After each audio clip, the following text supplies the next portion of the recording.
Shalom, selamat pagi buat saudara-saudari yang dikasihi Tuhan Yesus Kristus. Mari kita sejenak meluangkan waktu kita untuk beribadah pada hari ini. Kita sebelum mendengarkan firman Tuhan, kita memuji Tuhan. Mari kita puji Tuhan.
Saudara-saudari, hari ini kita mau mendengarkan firman Tuhan.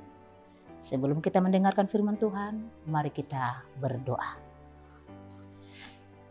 Terima kasih Tuhan Yesus, pada hari ini Engkau masih memberikan kesempatan bagi kami sehingga kami dapat bersekutu bersama dengan Engkau. Biarlah ya Tuhan, Engkau yang selalu bersabda di dalam hati dan pikiran kami akan mau mendengarkan firman-Mu. Amin. Bapak Ibu yang saudara-saudari yang terkasih dalam nama Tuhan Yesus Kristus, firman Tuhan yang menyapa kita pada pagi hari ini, hari Selasa tanggal 28 November 2023, yang tertulis di Amsal pasal 12 ayat 22. Beginilah firman Tuhan. Orang yang dusta bibirnya adalah kekejian bagi Tuhan, tetapi orang yang berlaku setia dikenannya. Dalam bahasa Batak dikatakan, marbias-bias dorohani Jahoba mida aka bibir si pawototo, alai lomonirohana do anggo halak siulahon hasitongan. Bapak Ibu yang terkasih dalam nama Tuhan Yesus Kristus, dalam topik renungan kita pada hari ini yaitu tekun dan berbuat jujur. Saya tidak mau lagi menerima dia. Ini sering perkataan muncul di tengah-tengah kehidupan kita. Kadang kita mengatakan saya tidak mau lagi menerima dia. Saya tidak mau lagi bersahabat dengan dia. Saya tidak mau dekat-dekat dengan dia. Kenapa? Muncul akan ucapan seperti itu karena dia tidak jujur. Karena bibirnya penuh dengan dusta. Oleh karena itu, dunia mencintai pendusta, tetapi Tuhan tidak mencintai pendusta.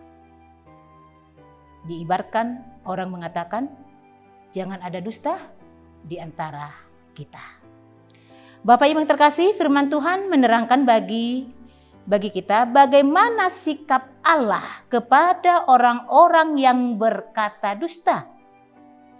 Allah jijik melihatnya. Karena ucapannya dapat menimbulkan perselisihan yang mengakibatkan perpecahan. Dalam kitab Amsal dikatakan, orang yang berlaku setia dikenannya. Orang-orang seperti inilah yang dicintai Tuhan Yesus, karena Dia tidak berkata manis ketika Dia bertemu dan tidak berkata buruk ketika Dia jauh dari sahabatnya. Mulut orang yang beriman harus mengeluarkan kebenaran, bukan dusta. Bapak Ibu yang terkasih dalam nama Tuhan Yesus Kristus, Amsal Salomo hendak membandingkan hidup orang benar, hidup orang jujur, dan orang fasik. Contohnya seperti dua perempuan yang merebut anak yang hidup. Kita tahu bagaimana Raja Salomo untuk mengadili kedua perempuan tersebut.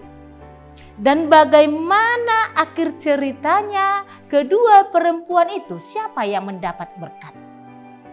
Yaitu ibu yang jujur, yang mengatakan lebih baik anak saya hidup daripada untuk saya, daripada dia dibelah.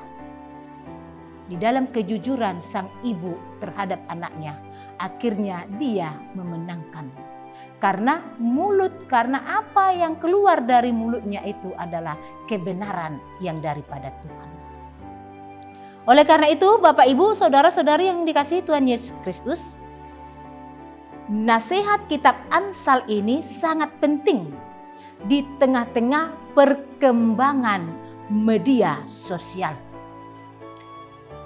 Gampang untuk mengatakan yang tidak benar tentang orang lain.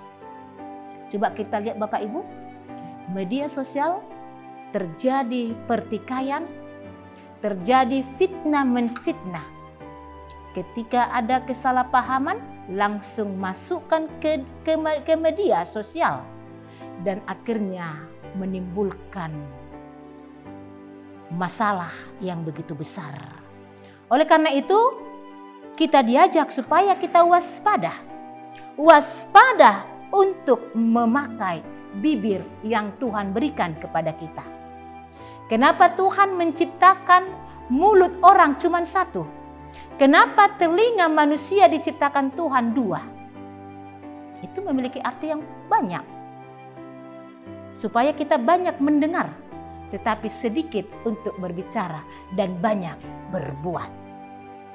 Oleh karena itu, Bapak, Ibu, saudara-saudara yang terkasih dalam nama Tuhan Yesus Kristus, firman Tuhan mengajak kita, tetaplah bijaksana dalam menyampaikan suatu informasi dan jangan mau menjadi penyebar dusta. Seperti yang dikatakan dalam bahasa Batak, jolo nidilat bibir, asa nidok akka sidohono.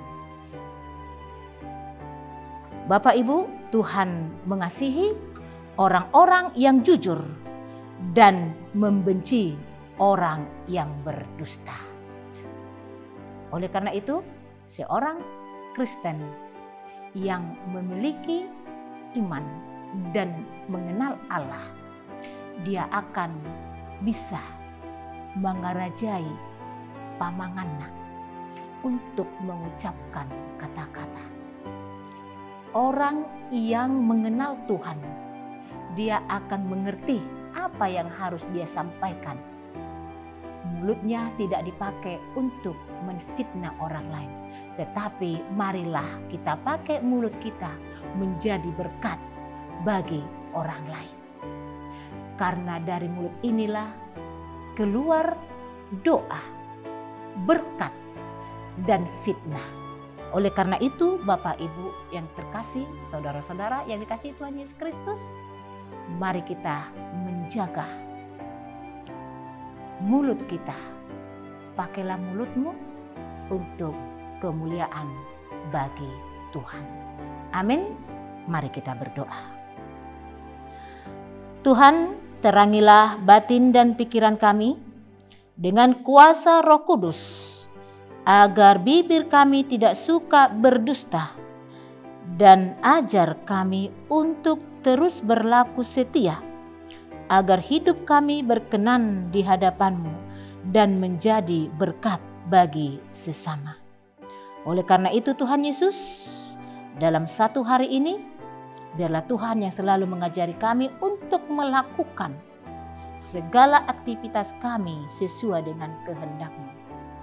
Jadikanlah kami pembawa berkat dan jadikan kami pembawa damai di tengah-tengah keluarga kami, di tengah-tengah pekerjaan kami. Biarlah kami menjadi berkat dan biarlah kami memberikan yang terbaik sehingga lewat pekerjaan kami, lewat perkataan kami, lewat perbuatan kami, orang-orang yang tidak mengenal Engkau sehingga mereka semakin mengenal-Mu. Oleh karena itu ya Tuhan, sebentar lagi kami mau memulai aktivitas kami. Dari awal sampai akhir, biarlah Tuhan yang selalu menuntun langkah kami dan menjauhkan segala mara bahaya di dalam kehidupan kami. Terima kasih Tuhan Yesus Kristus, berkati seluruh jemaat-Mu yang akan melakukan segala aktivitas mereka. Berkati setiap pekerjaan tangan mereka. Berkati bagi jemaat-Mu yang sedang sakit, biarlah Tuhan yang selalu memulihkan mereka. Terima kasih Tuhan Yesus, kiranya ampuni kami dari segala dosa-dosa kami. Di dalam nama-Mu Tuhan Yesus Kristus kami berdoa dan mengucap syukur. Amin. Shalom saudara-saudara yang terkasih dalam Tuhan Yesus Kristus. Demikianlah firman Tuhan pada pagi hari ini. Shalom bagi kita semuanya.